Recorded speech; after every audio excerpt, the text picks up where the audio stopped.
危ない危ない危ない。お父さん大丈夫かな。お父さん。お父さん、踏切で何をやってるんだい。お父さん、危ないよ、そんなとこにいたら。ちょっと気づいて早く。新幹線が来ちゃったー。危ない危ない危ない。お父さん強っ。大丈夫お父さん。次は小町が来たよ。お父さん強い。びくともしないじゃん。次は輝きが来たぞ。輝きは脱線しちゃった。お父さん強いな。輝きに勝っちゃった。今度は E3 翼だ。お父さん余裕だ。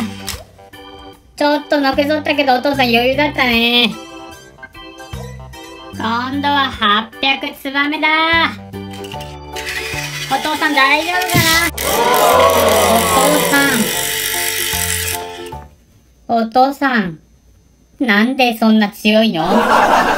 お父さんなんでそんな強いの。全然びくともしないじゃん。新幹線だよ、新幹線。新幹線相手に強すぎない、お父さん。今度来たのはなんだ。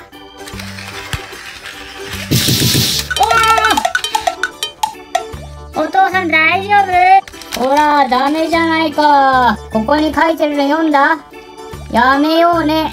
飛び出し割り込み信号無視。僕は滋賀県警のパトデンだよ。踏切でそんなことしてちゃダメだよ。早く家に帰りなさい。はーい。楽しかったの。ほなねー。はい。この動画が面白かったらいいねボタンをよろしくね。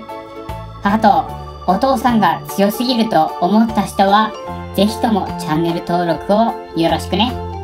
じゃあ次の動画も楽しみにね。じゃあねー。バイバーイ。